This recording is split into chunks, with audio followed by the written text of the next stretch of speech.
ওয়াসাল্লাম বলেছেন, সাতটি জিনিস থেকে তোমরা দূরে থাকবে। নবী করিম সাল্লাল্লাহু আলাইহি ওয়াসাল্লামকে বললেন, ইয়া রাসূলুল্লাহ, ইয়া হাবিবাল্লাহ, সেই সাতটি জিনিস কি? নবী করিম সাল্লাল্লাহু আলাইহি ওয়াসাল্লাম বললেন, এক নাম্বার হলো আশরিকু বিল্লাহ, আল্লাহ তাআলার সাথে শিরক করা যাবে না। দুই নাম্বার হচ্ছে ওয়াসসিহর, জাদু টোনা করা যাবে না, জাদু বিশ্বাস করা যাবে না এবং জাদু করা যাবে না, আল্লাহর হাবিব নিষেধ করেছেন। তারপরে বললেন, কতলুন নাফসিল্লাতী হারামাল্লাহু ইল্লা বিল হক, আল্লাহ তাআলার নিয়ম ভঙ্গ করে কোনো ব্যক্তিকে হত্যা করতে পারবে না। মানুষ হত্যা করা হচ্ছে মহাপাপ, কবিরা গুনাহ। আল্লাহ পাক রব্বুল আলামিন মানুষ হত্যা করাকে নিষেধ করে দিয়েছেন। শরীয়ত কর্তৃক নির্ধারিত পন্থায় মানুষকে তার শাস্তি স্বরূপ তাকে হত্যা করা যায়, কিন্তু আল্লাহ তাআলার আইন ও কানুন বাদ দিয়ে, নবীজির সুন্নাহকে বাদ দিয়ে কখনো মানুষ হত্যা করা যায় না। এজন্য রাসূল বললেন, কতলুন নাফসিল্লাতী হারামাল্লাহু ইল্লা বিল হক, তোমরা মানুষ হত্যা করবে না। তারপরে বললেন, আকলুর রিবা আকলু মালিল ইয়াতীম, তোমরা সুদ খাবে না, সুদ গ্রহণ করবে না। আকলুল ইয়াতীম আকলু মালিল ইয়াতীম, তোমরা ইয়াতীমের মাল আত্মসাৎ করবে না। ওয়াতাওয়াল্লি ইয়াওমা যাহফিন, এবং তোমরা যুদ্ধের ময়দান হতে পলায়ন করবে না। ইসলামের সাথে, ইসলামকে টিকিয়ে রাখার জন্য, দেশের মঙ্গলের জন্য, মুসলমানদের স্বার্থের জন্য। সুতরাং যদি কোনো বেঈমানদের সাথে, নাস্তিকদের সাথে যদি সংঘাত লেগে যায়, তখন আবু সাঈদের মতো বুক পেতে দিতে হবে, জীবন দিয়ে হলেও মুসলমানের স্বার্থে, আলেম ওলামাদের স্বার্থে, মুমিন মুত্তাকিদের স্বার্থে আল্লাহর রাস্তায় জিহাদ করতে হবে। সে জিহাদ থেকে কখনো পিছপা হওয়া যাবে না। ওয়াতাওয়াল্লি ইয়াওমাজ যাহফি, কোন ব্যক্তি যদি জিহাদের ময়দান থেকে পলায়ন করে, তাহলে সেই ব্যক্তি কখনো নিজেকে ঈমানদার বলে দাবি করতে পারবে না। ওয়াসফুল মুহসানাতিল মুমিনাতিল গাফিলাত, সর্বশেষ সাতটি জিনিসের মধ্যে যা বললেন তা হলো সতী সাধবী, যারা মা বোনেরা আছে, ভাইরা আছে, যার জীবনে কোনো কলঙ্ক লেপন হয় নাই, একজন নিষ্পাপ নির্দোষ মানুষকে তোমরা দোষী সাব্যস্ত করবে না। এই সাতটি জিনিসকে নবী করিম সাল্লাল্লাহু আলাইহি ওয়াসাল্লাম নিষেধ করেছেন যে কোনো বান্দা, কোনো ঈমানদার এই সাতটি কাজ কখনো করতে পারবে না। যদি করে, তাহলে সেখানে বান্দার হক নষ্ট হবে। যদি বান্দার হক, বান্দার হুরমত, বান্দার ইজ্জত, আল্লাহর ইজ্জত, আল্লাহর সম্মানকে যদি লুণ্ঠন করা হয়, সেই ব্যক্তি কখনো নিজেকে ঈমানদার বলে দাবি করতে পারবে না। ঠিক কিনা বলেন? মুআজ্জাজ হাজিরিন, আল্লাহর হাবিব সাল্লাল্লাহু আলাইহি ওয়াসাল্লাম বললেন, ওয়াল্লাহি লা ইউমিনু, ওয়াল্লাহি লা ইউমিনু, ওয়াল্লাহি লা ইউমিনু। কিলা মান ইয়া রাসূলুল্লাহ? ক্বালা আল্লাযী লা ইয়ামানু জারুহু বাওয়াইকা। নবী করিম সাল্লাল্লাহু আলাইহি ওয়াসাল্লাম তিনবার আল্লাহর কসম করে বললেন, আমি আল্লাহর কসম করে বলছি ওই ব্যক্তি মুমিন নয়। আল্লাহর কসম করে বলছি, ও সাহাবীরা তোমরা শুনে রাখো, ওই ব্যক্তি মুমিন নয়। আবারও আল্লাহর কসম করে বলছি, ওই ব্যক্তি মুমিন নয়। কিলা মান ইয়া রাসূলুল্লাহ? ইয়া রাসূলুল্লাহ, ইয়া হাবিবাল্লাহ, ওই ব্যক্তিকে যার সম্পর্কে আপনি তিনবার কসম করে বলেছেন সে মুমিন নয়। নবী করিম সাল্লাল্লাহু আলাইহি ওয়াসাল্লাম জানিয়ে দিলেন, লা ইয়ামানু জারুহু বাওয়াইকা, যার অত্যাচার, যার অবিচার, যার নির্যাতন, যার জুলমের হাত থেকে অপর মানুষ রক্ষা পায় না, সমাজের মানুষ কষ্ট পায়, সে ব্যক্তি কখনো ঈমানদার নয়। সবাই বলি না আউযুবিল্লাহ।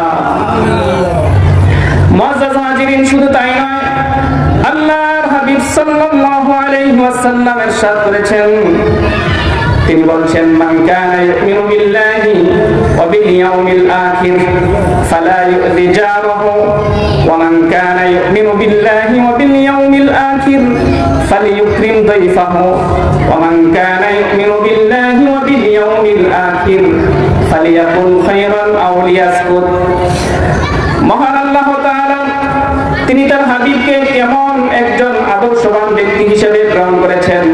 ভাইয়েরা আমার, বন্ধুরা আমার, মনোযোগ দিয়ে শুনুন।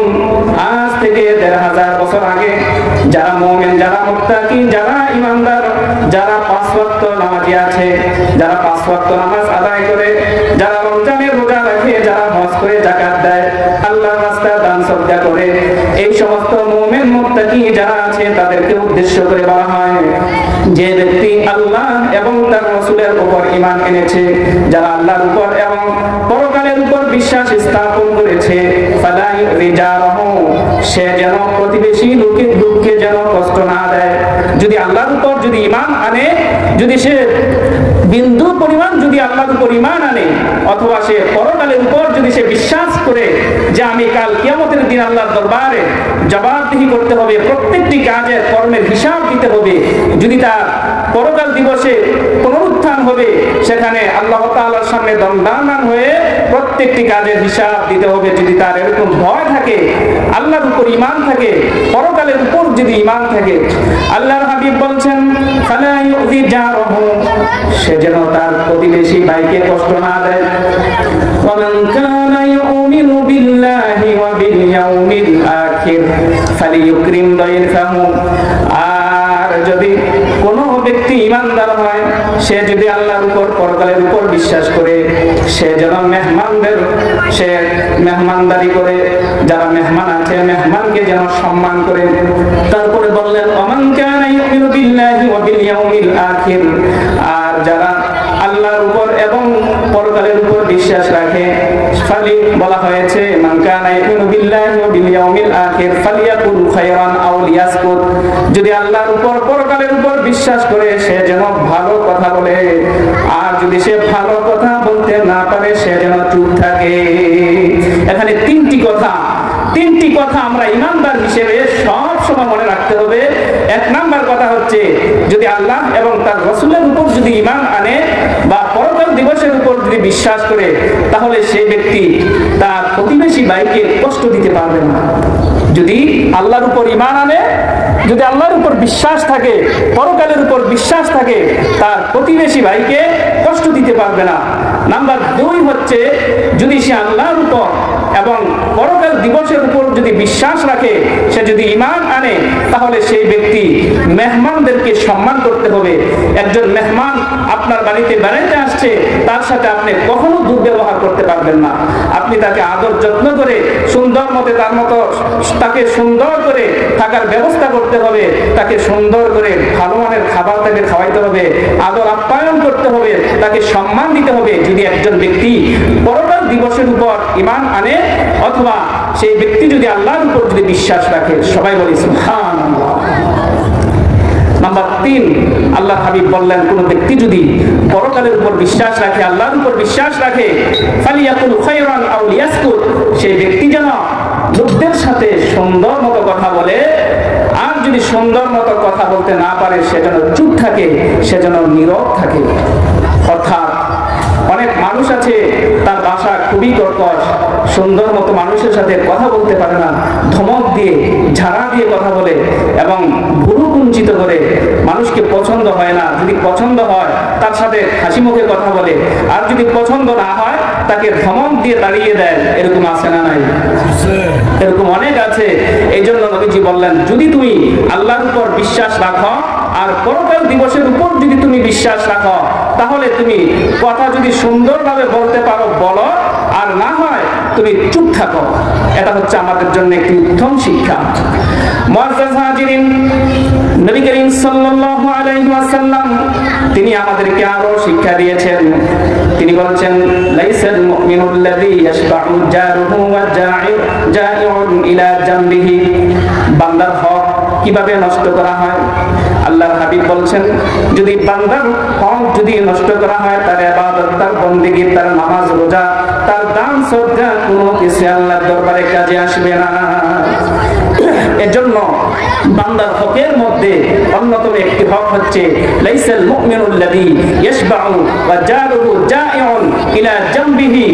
আল্লাহর হাবিব বলছেন ওই ব্যক্তি ঈমানদার নয়, ওই ব্যক্তি মুমিন নয় যে ব্যক্তি পেট পুরে খাবার খায় কিন্তু তার প্রতিবেশী এক ভাই খুব কষ্ট ভোগ করছে, ক্ষুধার্ত অবস্থায় রয়েছে, নিজের 3 বেলা খাবার ঠিক আছে, নিজের নাস্তা পানি ঠিক আছে, তার বন্ধু বান্ধব আত্মীয় স্বজন সকলের খাওয়া ঠিক আছে, সবকিছুই ঠিক আছে, কিন্তু তার এক প্রতিবেশী ভাই খাবারের কষ্টে ভুগছে। নবীজি বললেন সে ব্যক্তি কখনো ঈমানদার নয় যে পেট পুরে খাবার খায়, আরাম আয়েশ করে, কিন্তু তার প্রতিবেশী ভাই খাদ্যে কষ্ট পায়। সবাই বলি নাউযুবিল্লাহ।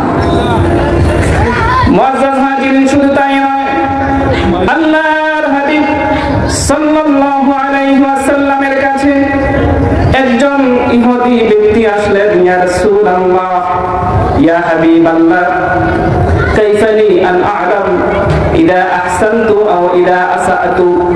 ইয়া রাসূলুল্লাহ, ইয়া হাবিবাল্লাহ, আমি কিভাবে বুঝবো যে আমি একজন ভালো ব্যক্তি? ইয়া রাসূলুল্লাহ, আমি কিভাবে বুঝবো আমি একজন খারাপ ব্যক্তি? فقال النبي صلى الله عليه وسلم إذا سمعت جيرانك يقولون قد أحسنت فقد أحسنت وإذا سمعتهم يقولون قد أسأت فلا أسأت। ইহুদি ব্যক্তিকে বললেন, নবীজি বলতেছেন তুমি জানতে এসেছো, তুমি কিভাবে বুঝবে তুমি একজন ভালো লোক? মনে রাখবা, যদি সমাজের লোক প্রতিবেশী যদি তোমাকে ভালো বলে, তুমি যদি শুনতে পাও ইদা সামিআতা জিরানাকা ইয়াকুলুনা ক্বাদ আহসানতা ফাকাদ আহসানতা, তোমার প্রতিবেশী ভাইরা যদি তোমাকে ভালো বলে তাহলে তুমি মনে করবা তুমি ভালো। ওয়া ইদা সামিআতা জিরানাকা, আর যদি তুমি শুনতে পাও তোমার প্রতিবেশী ভাই বোনদের কাছে ক্বাদ আসাআতা ফাকাদ আসাআতা, তুমি মন্দ, যদি সমাজের কোনো ব্যক্তি যদি বলে যে এই ব্যক্তি খারাপ, এই ব্যক্তি মন্দ, তাহলে অবশ্যই তুমি মন্দ। নবীজি আমাদেরকে বুঝিয়ে দিলেন যদি ভালো হতে হয় তাহলে সমাজের লোকেরা যদি ভালো বলে তাহলে সে ভালো হবে, আর যদি সমাজের লোকেরা যদি তাকে মন্দ বলে অবশ্যই সে মন্দ হবে।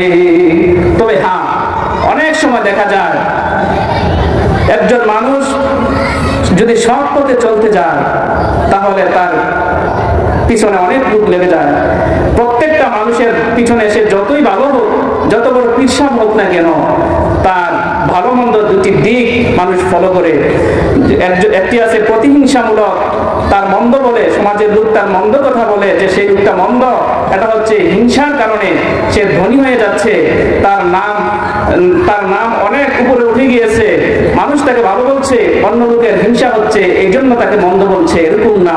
সত্যিকার অর্থেই যদি একজন ব্যক্তিকে যদি সমাজের লোকেরা ভালো বলে অবশ্যই সে ভালো, আর যদি সেই ব্যক্তিকে যদি কোনো ব্যক্তি সমাজের লোকেরা যদি মন্দ বলে অবশ্যই সে ব্যক্তি মন্দ। মুআজ্জাজ হাজিরিন, জনৈক ব্যক্তি রাসূল করিম সাল্লাল্লাহু আলাইহি ওয়াসাল্লামের দরবারে আসলেন। ইয়া রাসূলুল্লাহ, ইয়া হাবিবাল্লাহ, ইন্না ফুলানাতান তুযকারু মিন কাসরাতি সালাতিহা ওয়া সিয়ামিহা ওয়া সাদাকাতিহা গায়রা আন্নাহা তুযি জিরানাহা বিলিসানিহা। নবীজির দরবারে আরেকজন লোক আসলেন, এসে বললেন ইয়া রাসূলুল্লাহ, ইয়া হাবিবাল্লাহ, আমাদের সমাজে আমাদের প্রতিবেশীদের মধ্যে একজন মহিলা আছে, দিনভর নামাজ পড়ে, রাতভর নামাজ পড়ে।